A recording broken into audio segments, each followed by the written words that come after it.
back to Beating a Dead Horse. As always, I am your host, Sean McKinda. And I'm your host, Papaw. I do need you to break that one down for me. Well, because we're talking about a movie that's set in West Virginia this week. And in West Virginia, everyone calls their grandma and grandpa Mama and Papaw. And I have a Papaw, and he lives with us now. And I've become him. Okay, so I guess my question for you then is, as you introduce this as the bit for our opening, right? Yeah, sure. What were you hoping I would take and do with that? You know what? Bewilderment, which I succeeded. Oh, well, yes. This is our in-between week. We talked about Star Wars last week. We're going to talk about Star Wars next week. Star Wars is basically our Christmas present to you this year, as it has been basically every year we've recorded this podcast, because the Star Wars movie has come out all the time. It doesn't stop. Please, God, help us. And when it hasn't, we did the holiday special. We're not smart people. So this week we're going to talk about Dark Waters. If you are unfamiliar with that movie, I don't blame you. I don't know how much buzz it really got outside of, I don't even know how much buzz it got inside the cinephile audience. I mean, I saw a lot of trailers for it before movies, even on ones you wouldn't super expect. But that's about it. Yeah, I don't really remember. I definitely saw trailers. Don't really remember seeing anything else about it. I don't really remember seeing people talk about it. I don't remember really seeing people talk about reviews, thoughts, feelings, any sort of buzz, excitement, one way or the other. It's a movie that I feel like a lot of people just kind of went, yeah, all right, sure, and moved on. There's a reason for that, I think.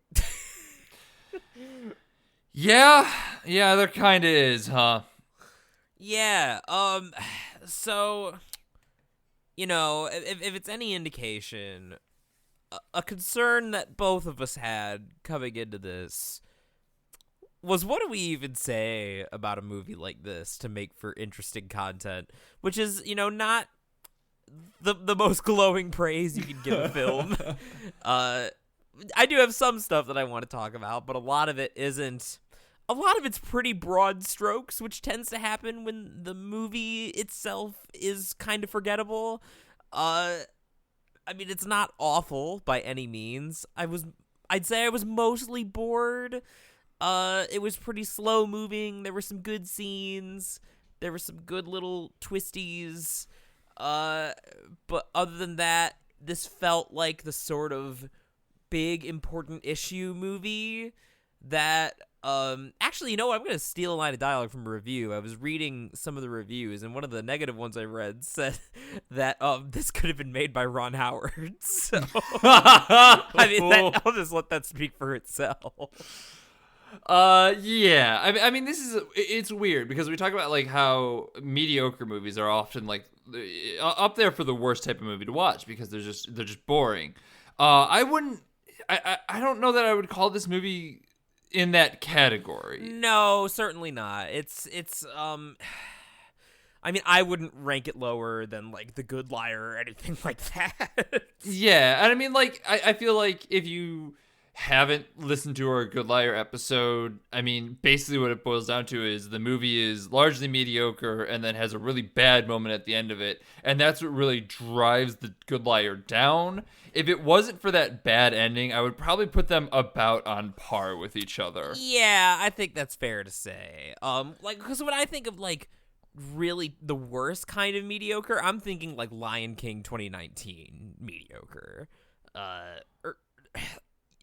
There's something, that movie is just so dull, so paint by numbers. There's not even a spark of anything remotely interesting going on with that. Big corporate sludge directly into our water systems. Heyo.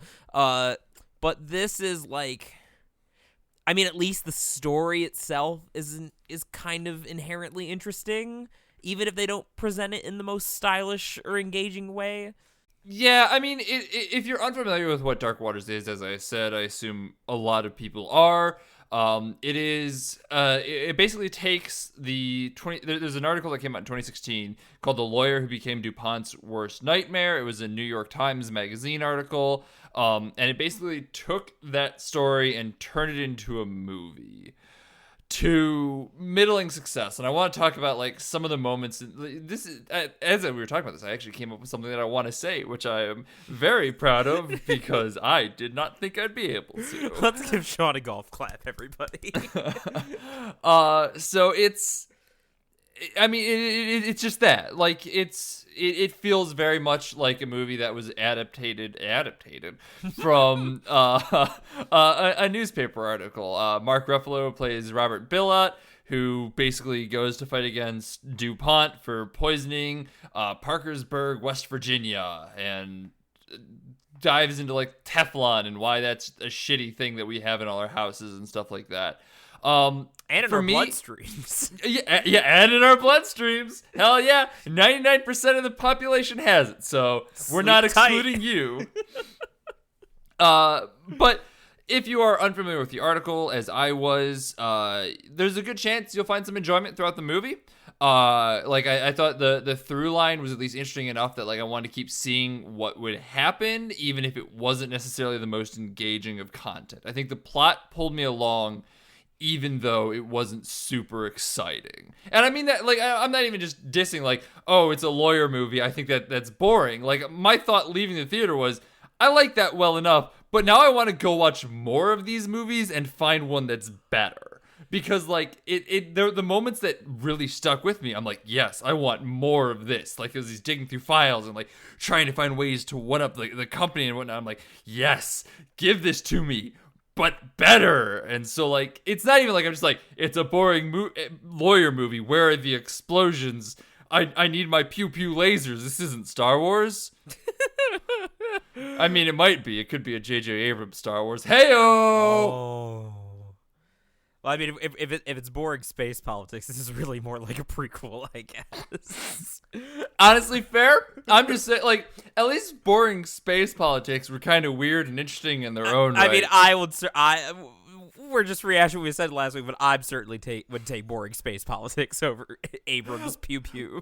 Listen, we just said that like we're trying to give a break in between the Star Wars here, but we're already back on Star Wars because that's at least interesting to talk about. All right, that's what this boils down to. I've got something interesting to say, and I think right. why my reaction was like, I mean, yeah, we're basically in agreement. Just mine like colored in the more negative shade. So a little bit about me. As I mentioned, I have a papaw, which means that I got family from West Virginia. I'm here to announce it now. Let all your jokes about my genetic makeup commence. I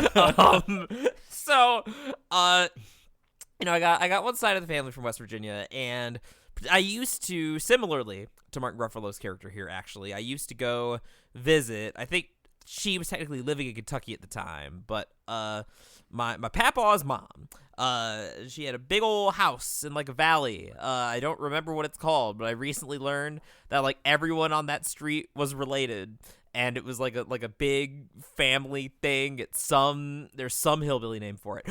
So I have very fond memories of that house, and just all the weird Appalachia stuff that came along with it. And she lived, I remember that I always knew that I was there because I would pass by the giant tanks of Ashland Oil, the oil plant.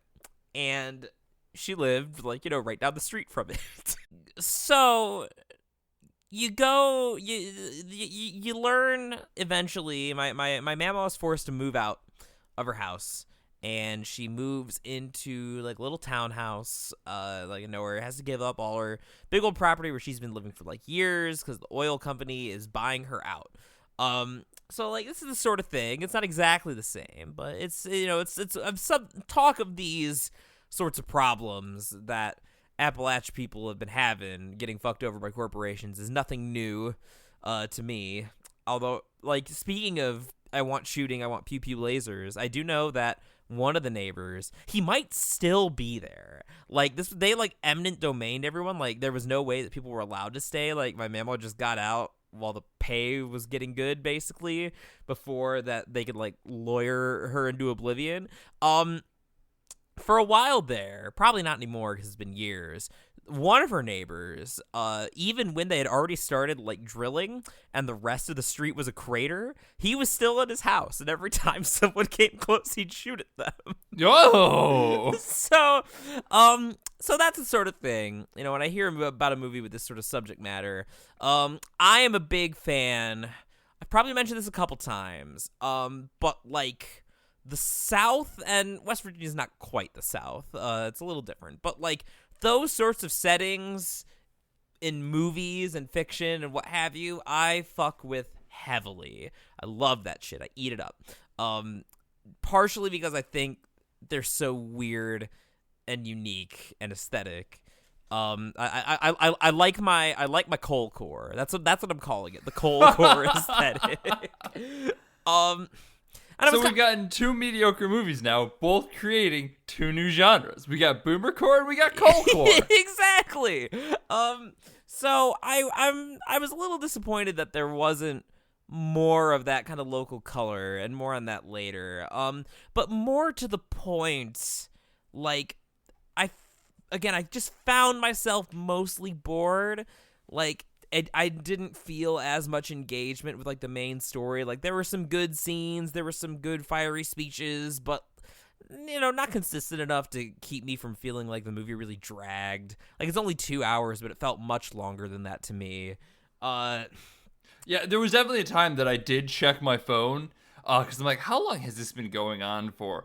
And it was like an hour and 10 minutes that I'm like, I don't know how much longer there is, but there has to be a decent bit. And I definitely feel like I've been here for a while. Yeah, I did pretty much the exact same thing. I mean, I guess if we're gonna do like a spoiler section, I do have some like qualms, some concrete things I could point to in the filmmaking that I think made this potentially less exciting. Because it's not like it's a boring story by any means.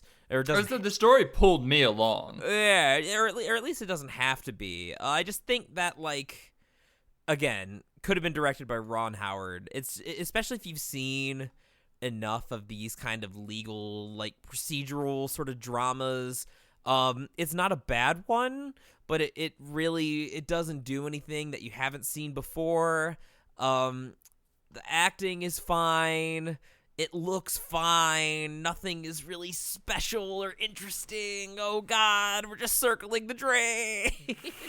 Yeah, and like I as I said, this is definitely the type of movie that is based off an article, and I kind of want to dive a little bit more into that before we get into spoilers, because there's definitely some moments of it that felt like it was based off an article. I'm trying to figure out how I want to say this, because I think this is definitely something worth mentioning before spoilers, but it involves some spoilery moments. Are you thinking about, like, not talking about the specific context? When you say it feels like an article, I immediately jump to Mark Ruffalo's, like, breakdown of the history of Teflon and, like, what he discovers about it. Like, that felt ripped from an article to me. No, actually. I can see where you're coming from with that, but that feels like it adds context to the movie. Like, at least in the way of, like, it kind of explains stuff. And sure, that does seem like it's ripped from an article, but, like, it's ripped from an article in a way that is informative to the movie. I'm thinking of, there are a couple scenes that kind of show up, feel tense and happen, and then just kind of aren't touched on again. Where in an article, they'd be like, touchstones, like, all right, and then this is the culmination of this moment in his life. Now we move on to the next part. In this, they feel like just tense scenes to add tense scenes to the movie, but like one of them is kind of set up by his shaking, and that's not a spoiler, but will inform those who have seen the movie what I'm talking about. It's also weird to talk about spoilers because like a lot of this shit actually happened. But yeah, I mean, if you read the article, there's not really spoilers, but yeah. I'm trying to be a little coy with it. Yeah. I mean, I understand why, but I just thought about that. I'm like, this is weird, but I agree anyway. Right. And then the other scene, actually, you know what? This is in a trailer, so fuck it. I'm just gonna say it. He goes and like turns on his car, and like there's clearly like this threat of a car bomb, but like it's never set up and it's never revisited, and like it's clearly showing like a little bit of his paranoia and stress. But like that's not really touched on elsewhere in the movie either. It feels like something that would bookend a paragraph to kind of add like a little bit of punch to keep the reader going. But when you're in a movie, like it feels like a strange dead end in the middle of the movie. Like it just drops. Yeah, I actually want to talk about that a little bit more because I think that's part of what made the movie feel so flat to me is that like that scene, it's because there's no real setup or payoff. Like, they basically insert it in there because you, the audience, expect corporations to be doing shady, backhanded shit and get away with it. Or presumably because it's part of the article. Like, yeah. I have not... I should have read the article. I was thinking about that, too. I should have also read the article. But, like, I guess that's part of one of my problems with this movie is that, like... And I kind of wanted to save this discussion for later, but I guess we'll dive into this now, is that this sort of subject matter... I feel like if you take even the same movie, which would be impossible because this was like when it was going on, but I feel like the sort of message about like the power of corporations, it feels a little bit like and in this day and age. Because if you think about it, like back in the Bush era, right? The conservatism, the people who were the bad guys. Conservatism in that era was mostly defined by like kowtowing to corporations. Like that is the traditional model Republican, all for big business, all for, tax cuts and all that stuff. And that's, corporations are people. Yeah. And that's not really what the Republican Party is about anymore. Like even I think just to show you how the times have changed in that Epstein didn't commit suicide is like a rallying point on both the far left and the far right. Like everyone knows that corporations are really powerful, more so than like we would have expected like back in the Bush era. And I feel like a movie like this is just sort of like, especially because like I think there's a bit of a call to action element, and this is getting more into spoilers, but other than that, it basically feels like a movie that just sort of says like thing bad when the common cultural consensus, at least among, I mean, I was gonna say at least among young people, but I'd bet even among a bunch of among older like Trump voters against corporation bad.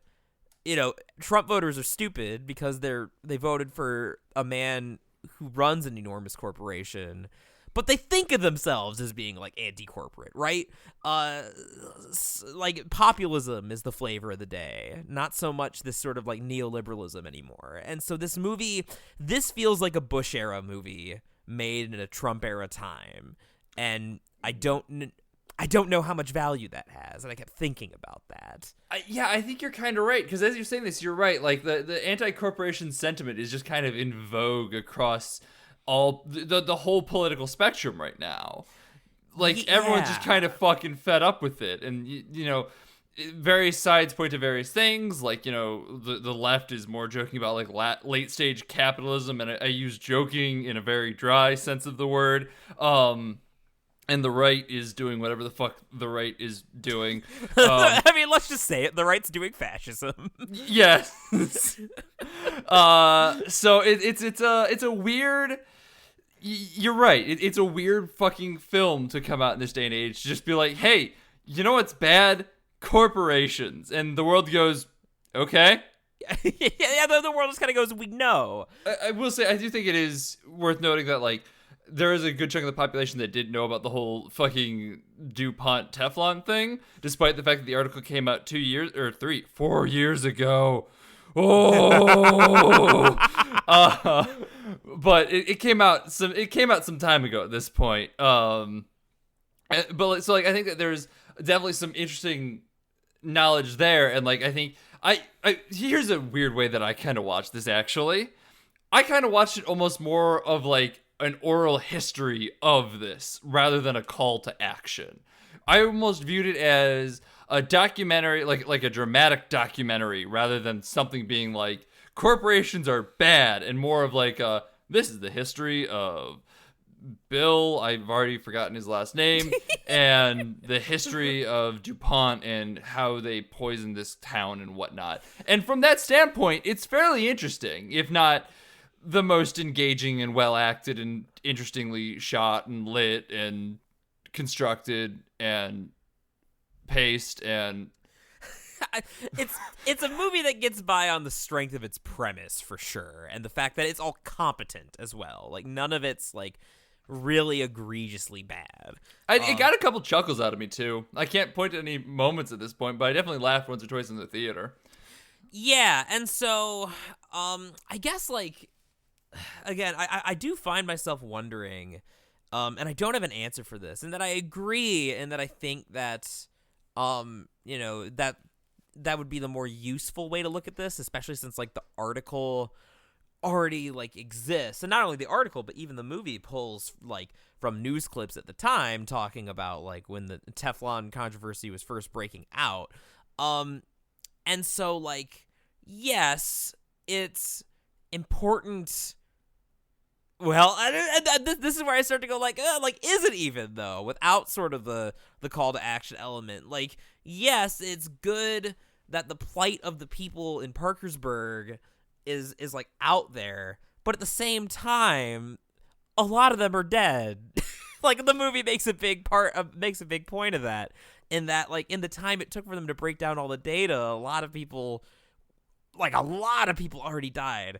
I mean, I guess, but this is the type of shit that I do watch on YouTube. Like, I love oral histories and stuff like this. Yeah. I think this is fascinating. So even if, like, but, like, your argument there is to just say, like, why learn about the Romans? They're all dead at this point. Like, well, it's so worth knowing about, especially given that, like, Teflon and C8 and all that good shit impacts us to today. Like, even if this doesn't necessarily reach the broad audience, the content doesn't reach the broad audience. It probably should. Like, the knowledge getting out there is better than the knowledge not getting out there. No, I mean, you're probably right. And I think this is just a case where, like, because I'm even thinking about other movies. Like, honestly, this is probably, like, a decent example, even though it doesn't seem so on its face. Like, something like The Wolf of Wall Street, right?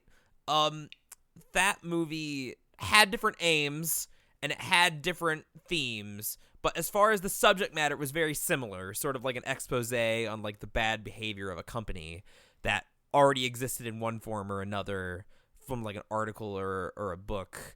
And I think the difference is like that movie, because that movie actually had like style and panache and like complexity in the filmmaking, I think it managed to start a lot more of a conversation, like even among general audiences. Whereas like, because this is so flat and by the numbers, I think that it has the potential, because you're right. No, I mean, I'm certainly not one to say that like it's useless to know history, but I think this movie makes it feel like it is, I guess. See, and that I think that's just where we're gonna like fundamentally disagree on this one, because like you're right. Wolf of Wall Street would have and did have a larger impact than this movie, given the fact that we are still talking about Wolf of Wall Street, and we will probably forget about Dark Waters as soon as 2020 hits. But there is, as I said, there's just something about it that like I can't help but kind of like, just from like the fact that I feel like I learned something while watching it, and like I think that in and of itself is somewhat worthwhile because of, even if it's not the most engaging. I don't know. I don't know. That's really all it boils down to. Is I think what are you trying to say? I've lost myself. No. Because I think I can put what I'm thinking and my thought process in the movie into a bit more concrete sort of terms. In that, like, walking out of the movie, I ended up sort of feeling like I kind of wish I had just read the article. because I feel like I would have gotten all the same interesting information, learned all the same stuff, taken all the same things out of it, and then left myself thinking basically like, how does the movie then, if it's as dry as sort of the article, like what does the movie bring to the table? Gotcha. What does the movie do to validate its existence over something? Yeah. Okay. All right. I see what you're saying here. Yeah, and I think that's a big thing I was thinking about, and that's why, like, broadly speaking, I was thinking about these sort of like issue movies more particularly, but like, you know, Wolf of Wall Street, even like Hustlers is sort of similar. We didn't talk about that one, but it's a movie that came out this year that treads similar ground, and again, like, it has style, panache, character, like, basically, like, you know, a movie justifies itself by being a good movie. And having that power of using the power of filmmaking and storytelling in a way that an article can't. But since I feel like those elements weren't used super well here, not super poorly, but not super well, that's what left me feeling like I could have read the article in like 30 minutes and been done with it, probably. That's fair. I mean, I think, honestly, I'm probably going to come down pretty in the middle here and just say, like, as far as, like, an alternative to reading the article, you could do far worse. Like, I think this movie does enough to make itself somewhat enjoyable, at least as, like, background watching. If not, like, I could see myself watching this or something if it was on YouTube while playing a video game on the other screen on my computer. Enough where I gain the knowledge that I want off of it without giving it my full attention, which is an indictment of itself, but also something that I like. Like, that's the type of, like, I like it. That's what I'm getting to here. Is like, there's something about how blasé it is in terms of everything outside of the actual content that I kind of like. And I kind of like as a background knowledge or a learning tool, if not an actual movie. Yeah, okay. This is gonna be a fucking classroom movie is what this is. I just realized that. Because I was thinking of like, well, I wanted it to be CoalCore, but it is kind of boomercore. Yeah, classroom movie is another good word for it. Yeah, which, I mean, I guess it works perfectly well in that capacity. Yeah, no. Not the highest of aspirations, but it's not Once nothing. Again, I don't think it's terrible in what it does. It's just not great at what it does and is no, memorable Wolf of Wall Street or something like that. Yeah. All right. Once again, Jackson and I spend 10 minutes, 20 minutes arguing to come down on the same side of each other. Yeah, I think with this one, like, it's just a matter of, like, I think we're mostly, even from the start we were mostly on the same page. It's just, we gotta farm that content somehow. We gotta grind it into meat. Gotta hash out our exact feelings on it, Like, we're pretty dialed in, but yeah, we're sitting, like, listen, if I'm sitting somewhere between like a 6 and a 7 on this movie, like I have to narrow that down. Am I like a 6.23, 6.24? Like, where do I sit? And I think that's what this conversation really is dialing it down into those hundreds decimals. You gotta stall for time. Well, speaking of stalling for time, let's do some long division and get into the decimals and talk about spoilers and talk about exactly why I think there are elements of this movie that don't work super well. Then great, let's talk spoilers. But before we do, as always, I will tell you what's coming up next week, which is, as I said, Star Wars. It's Star Wars, man. We're going for a walk in the sky. Palpatine's there. We can't listen. I realize that we're stalling for time here, but we can't just waste our audience's time.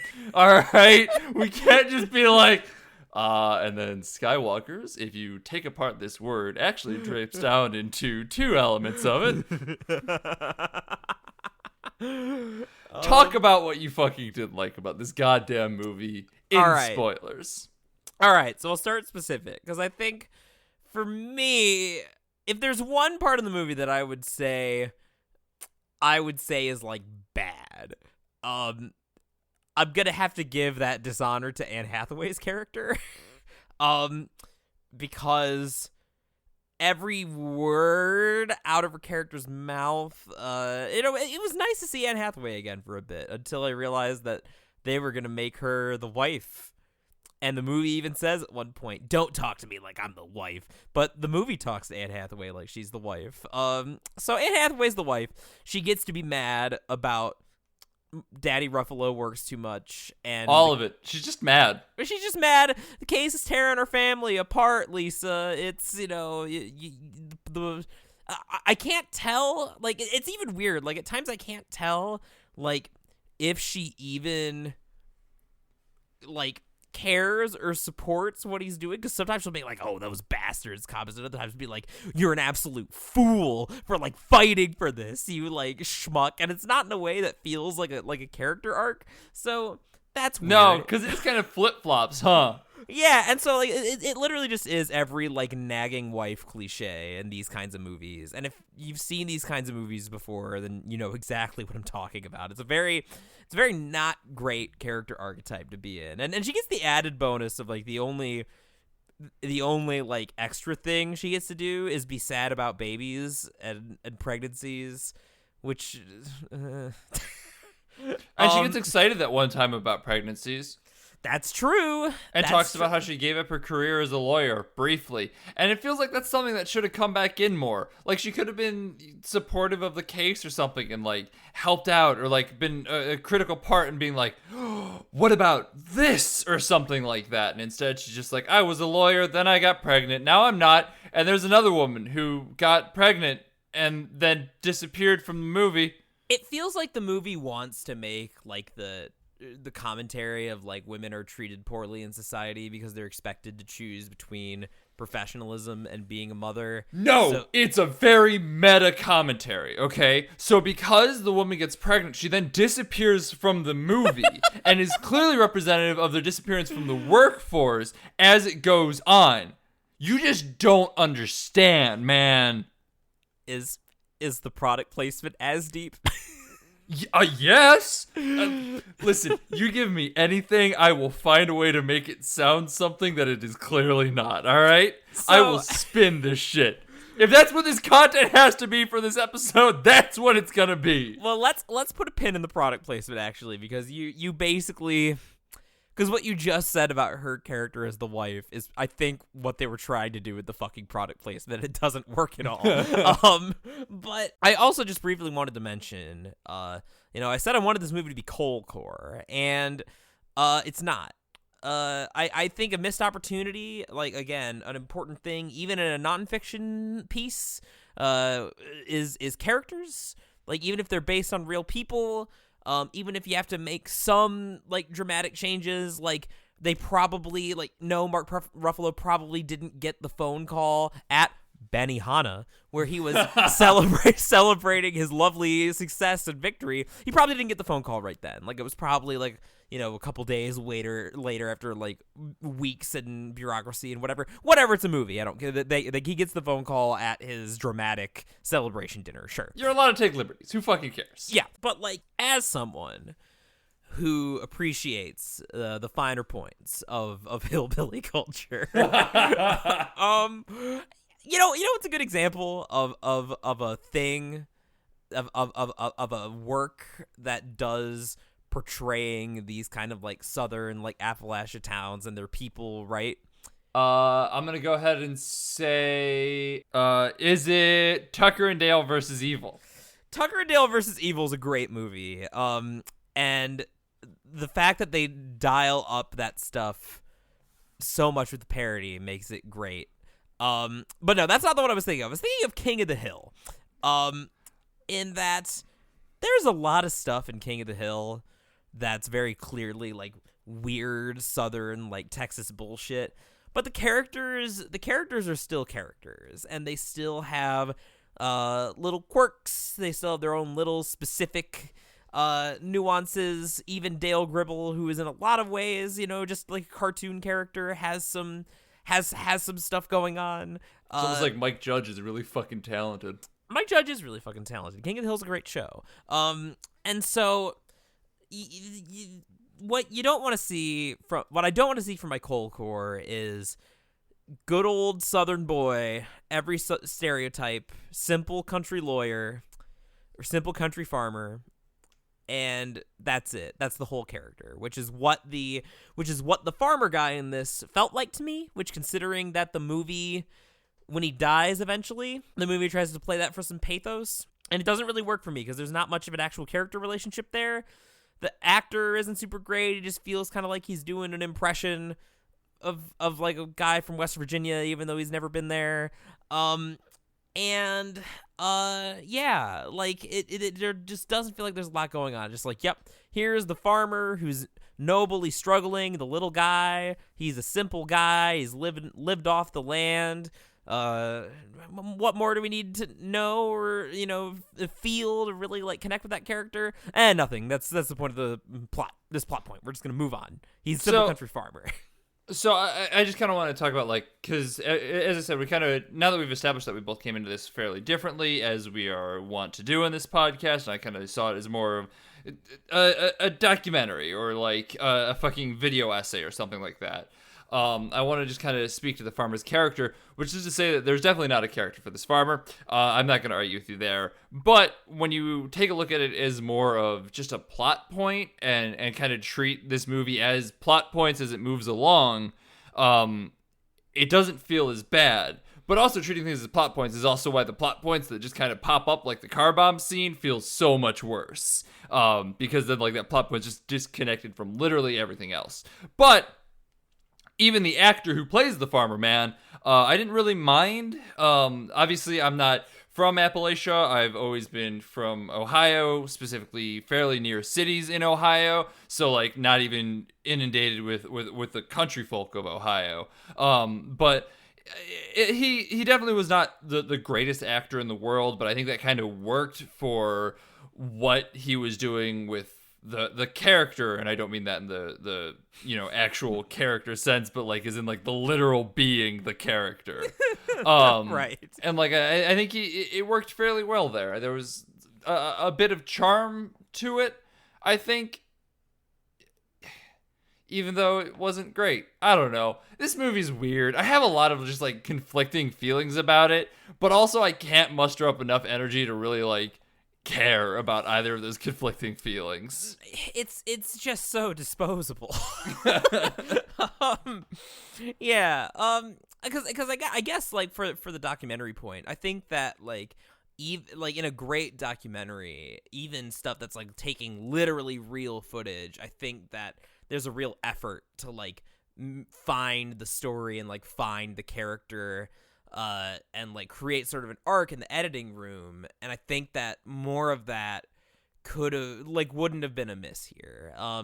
Again, like if we're asked the question, would it be easier just assign your students to read the article instead of pulling out the old like CRT TV on wheels for the classroom? Yes, but then the kids wouldn't have a movie day, and movie days are always the best. True. And they'll be watching numbers in math class anyway. That's fair. But yeah, so like there's just a lot of little touches that the movie needs that it doesn't really have. And so I really only had one big like capital P problem with the movie that was like really distracting and I think sort of antithetical to the whole point. Well, before you dive into that, because that feels like a good wrapping up point. Yeah. I just want to ask you this, mostly because I'm I want to make sure I'm thinking about this right. Did this movie say fuck twice? Yes. It's a PG-13. Oh. Is it PG-13? It is. Oh, yeah. I guess I actually was thinking about that. I was kind of surprised when they said it twice. Like I did take note of that, but I'm like, oh, it must be R. But I guess it's not. No, it's PG-13. Which just goes to show that the MPAA can shove its rating system right up its fucking asshole. God damn it! I'm still so mad that it gave goddamn 8th grade an R rating and this a PG-13. Like, this deserves a PG-13, let's be honest with ourselves, but so does 8th grade. And this is a hill that I have stood on since 8th grade came out, and they did that whole weekend where they didn't ID anyone who went to go see it, because all they do is say the fuck word a couple times, and who gives a fuck? It says it's the fuck word. Everyone knows what the fuck word is. It's not even a bad word anymore. It's a word. We've realized that bad words should have merit and meaning behind them, and not just be, oh God, he said the harsher word about sex. He's talking about pee-pees. Oh my puritanical values. Sorry, I just need to get on my soapbox for a minute there, because the MPAA. I hadn't thought about it, but that's a good point. Yeah, the MPAA pisses me off, mostly in regards to 8th grade, because that was a movie that everyone should watch, especially people in and around 8th grade. And Dark Waters is a movie that, yeah, people should probably watch or at least be aware of. But also, that's how I feel about Dark Waters.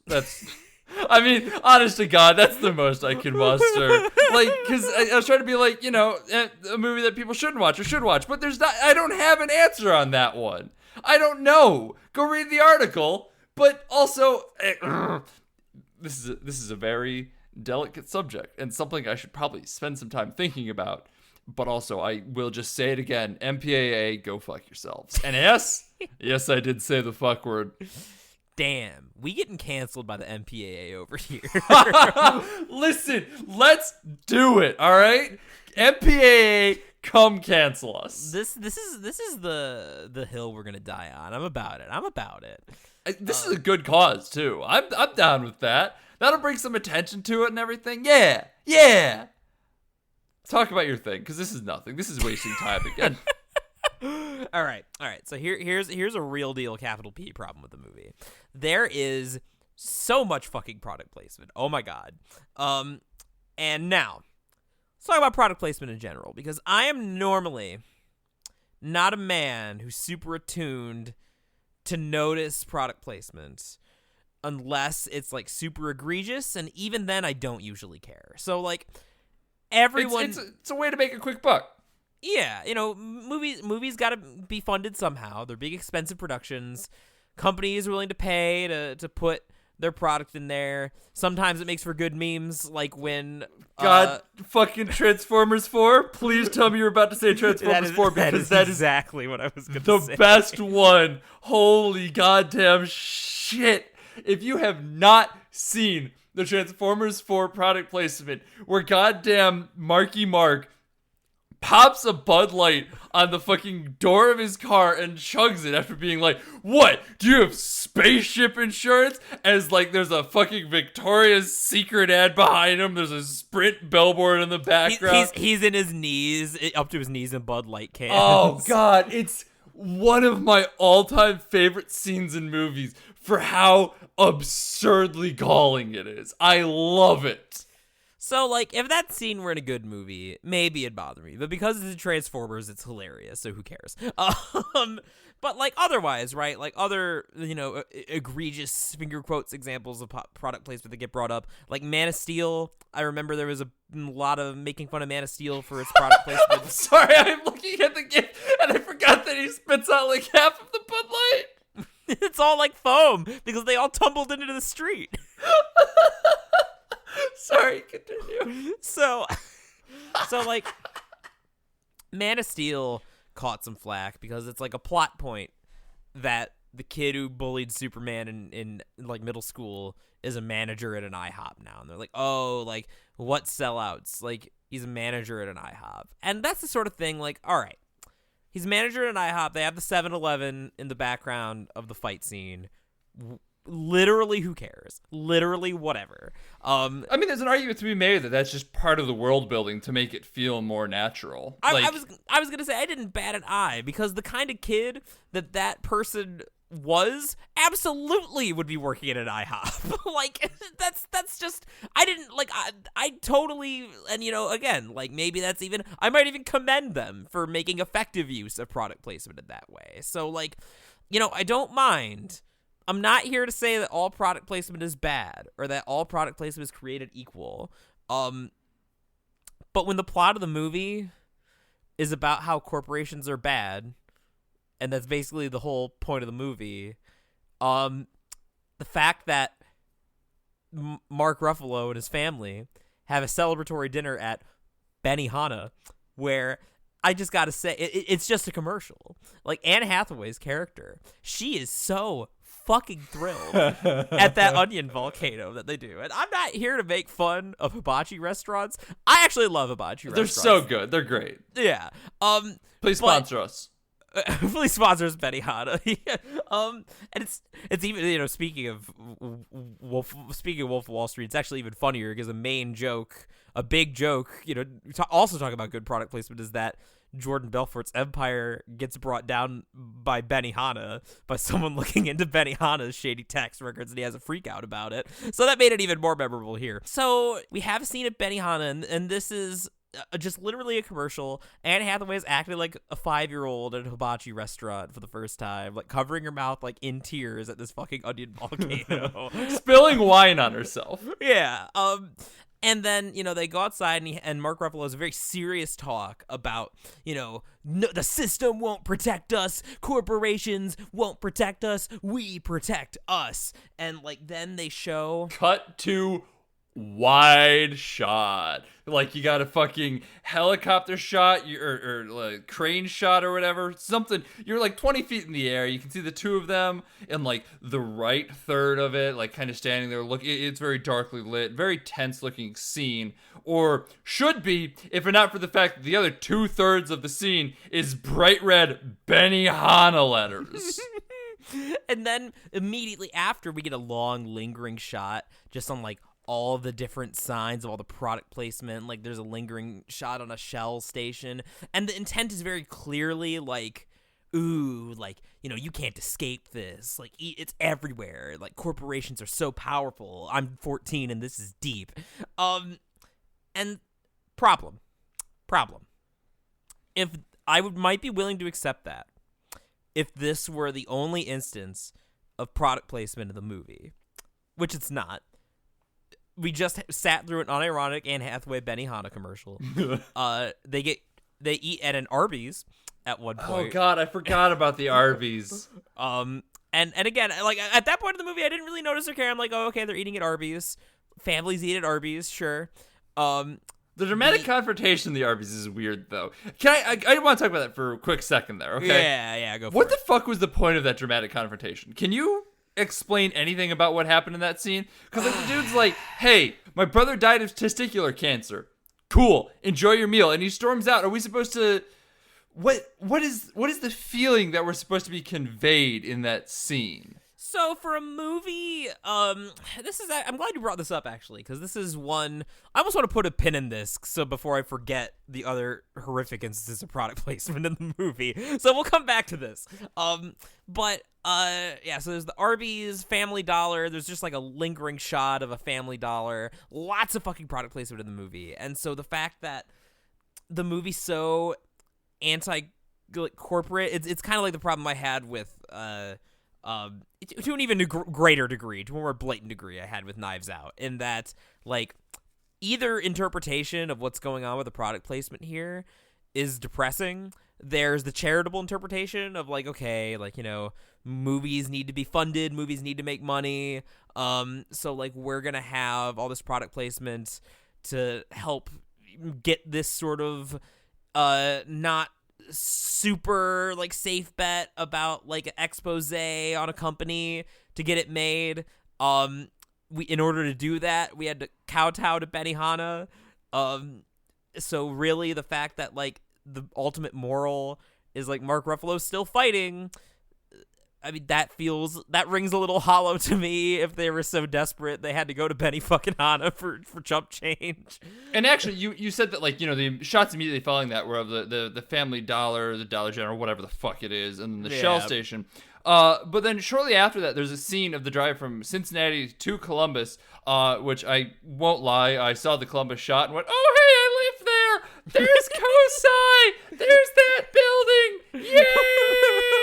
Like fucking idiot. But also I don't care. I like seeing my city in movies. But there's the travel sequence to get there. There's a little bit of like showing like the nothingness of Ohio, because like it kind of goes from city to emptiness to city again. You could have easily put the Dollar General in there to be in Cincinnati, then nothingness to show the cornfields. You might want to throw in the hell is real sign if you're on 71 going from Cincinnati to Columbus. You're gonna see that. If you're unfamiliar with it, just Google it. You'll know what it fucking is. It's ridiculous. And then you could put the Shell station in fucking Columbus. And like, there you go. You have a symbolic leaving of the city and civilization to a symbolic return to. And like, your weird, we can't kowtow to corporations even though they're everywhere, feels a little bit better in that way. Or like, see, the problem is like, you're right. I can't see what they're doing there.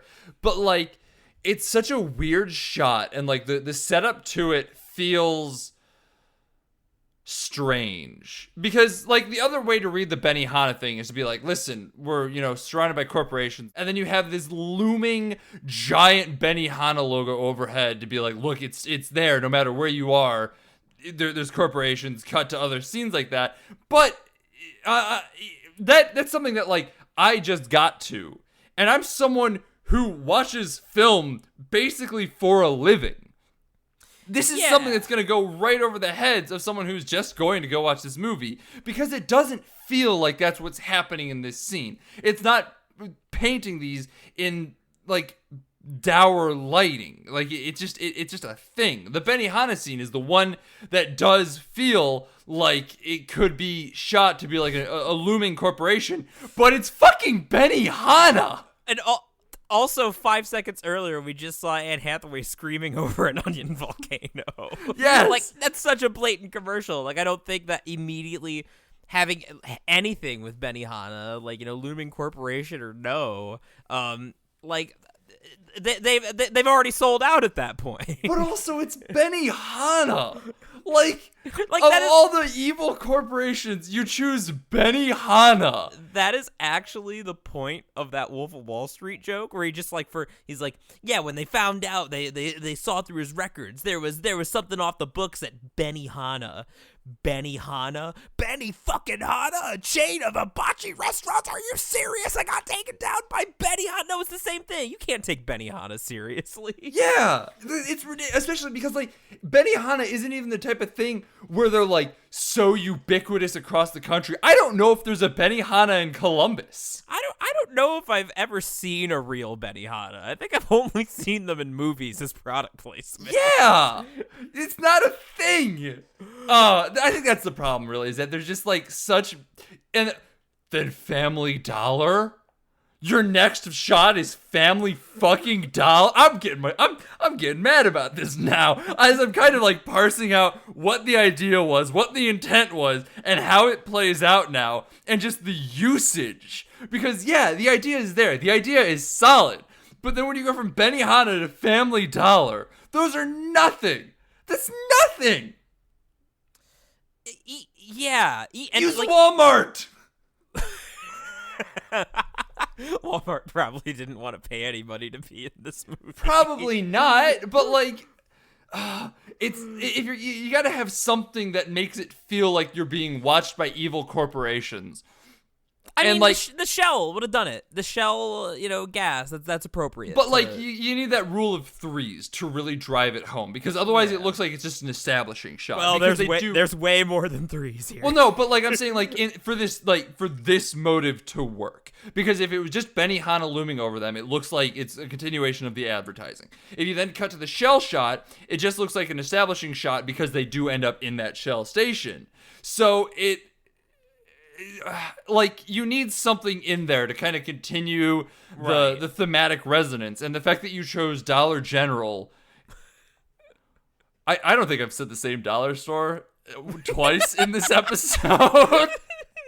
But like, that's what that is part of the problem there. Like, that in and of itself, the fact that I can't remember if it was Dollar Tree, Dollar General, Dollar Havel, Dollar whatever, like, it was Family Dollar, and clearly they need their money back. Yeah, like, who gives a fuck? Like, that's such a non-corporation for what you are trying to say. It's ridiculous. So that's schlock. But so now that I've trotted out my little bit about product placement, I want to come back. And got me mad. That's something I wasn't prepared for. You're welcome. But I want to come back to your earlier question about the point of the confrontation and that, like, what the emotional tenor of the movie is, because I forgot that, like, I noticed this too, that for a movie that's supposed to be like kind of populist, like pro the little guy, the movie's got kind of a low opinion of the masses, I think. Like, every time Mark Ruffalo does something, they're like, oh, DuPont's the biggest employer, like, you can't take on DuPont. Even, like, well, why? Like, how would that affect your jobs? Why do you care so much?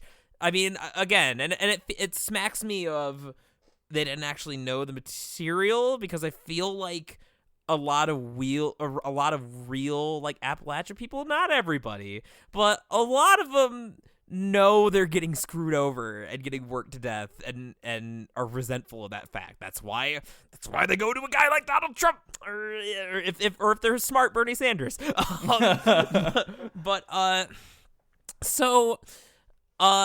Yeah, so the fact that, like, you know, the point of that confrontation to me was like, oh man, you lawyers and your bureaucrats, like, you're taking so long, and you know, all these people are dying, but like, we're clearly supposed to be sympathizing with Mark Ruffalo and see that guy as kind of a rube.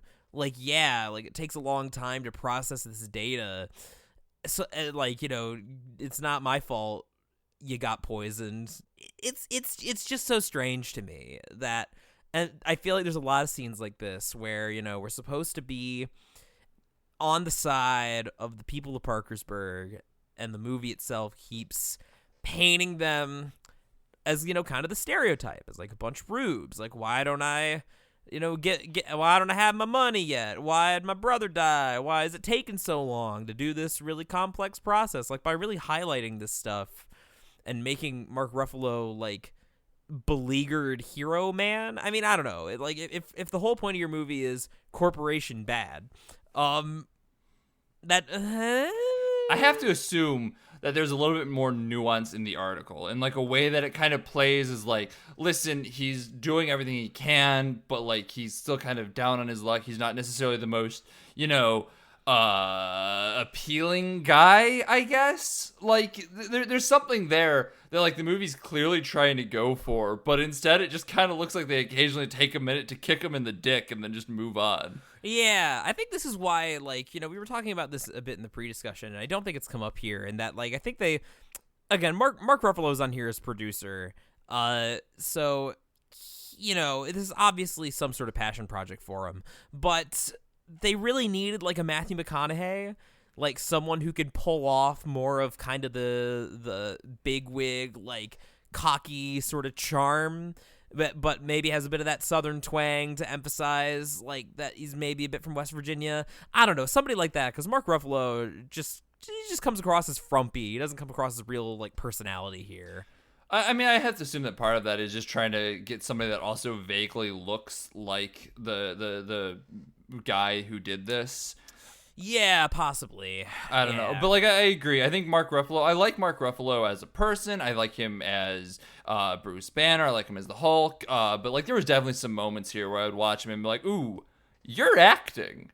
I can feel that. Yeah. And I actually, you know, I just want to make this clear, that I don't mind that the movie takes the stance that, like, people are rubes. I think people are rubes. But if you're going to do that when the rest of the movie is so unsubtle about, you know, where this is so clearly like a populist tale, that makes it feel like the pendulum is just swinging back and forth, and they can't decide on anything.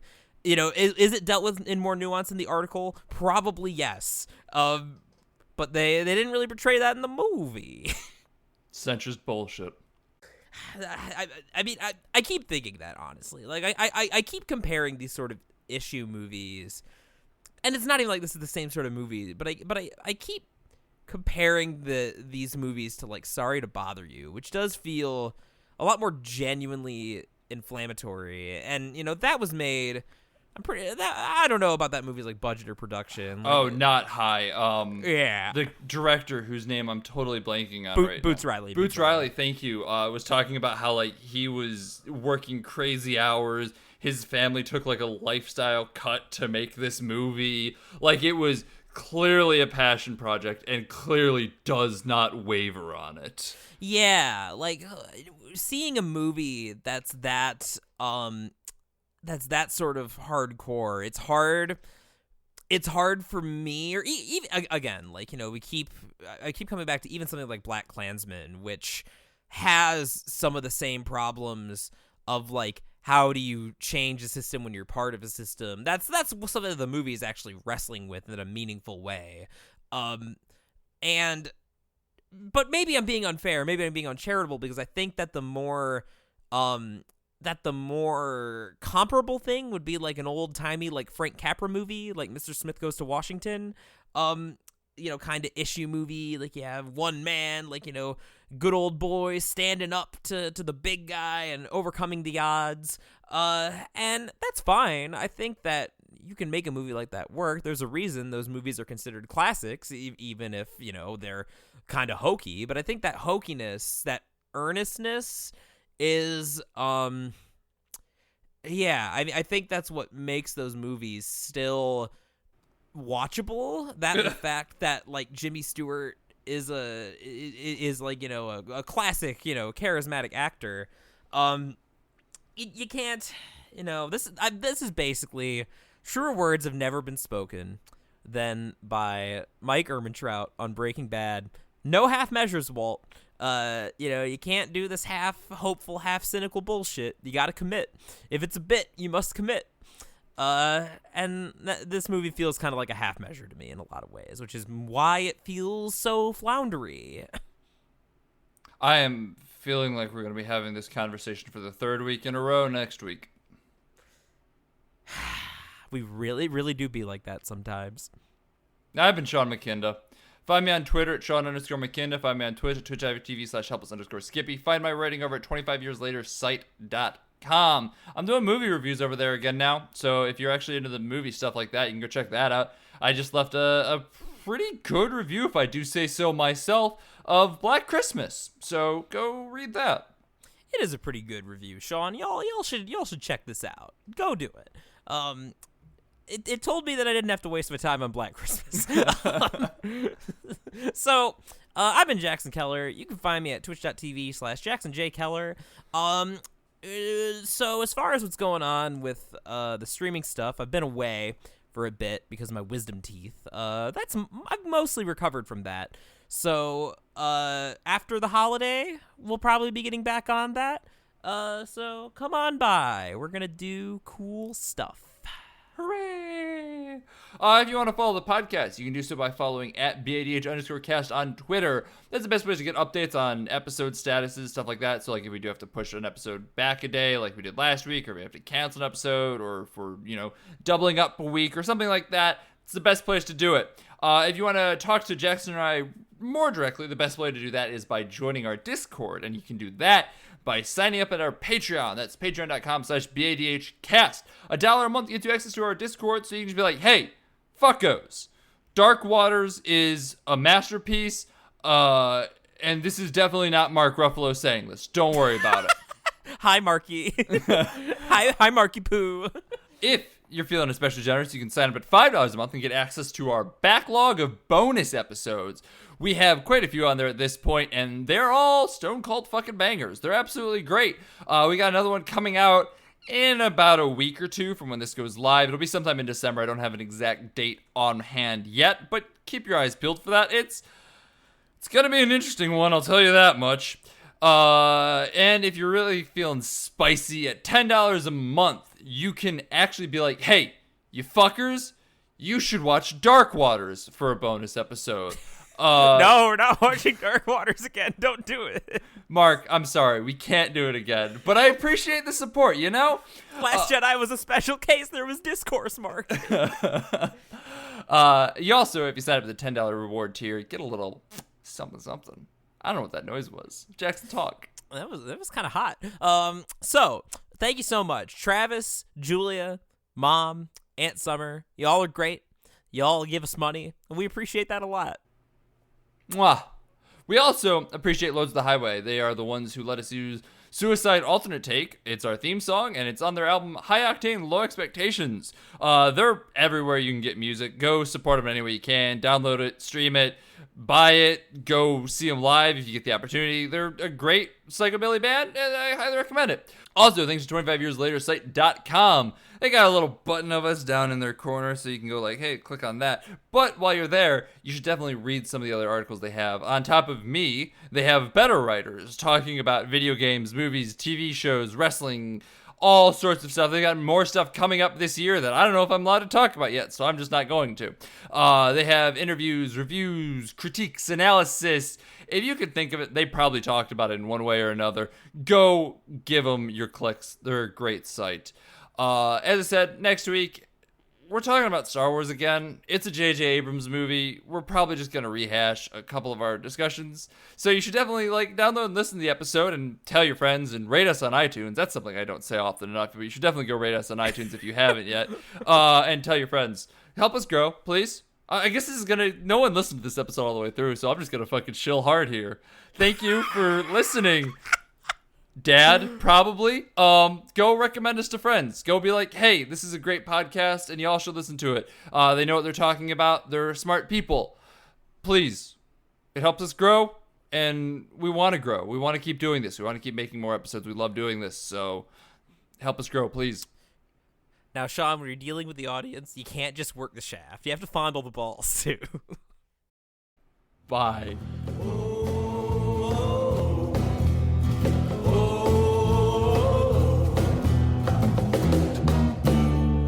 Don't you go into the ground. Don't you go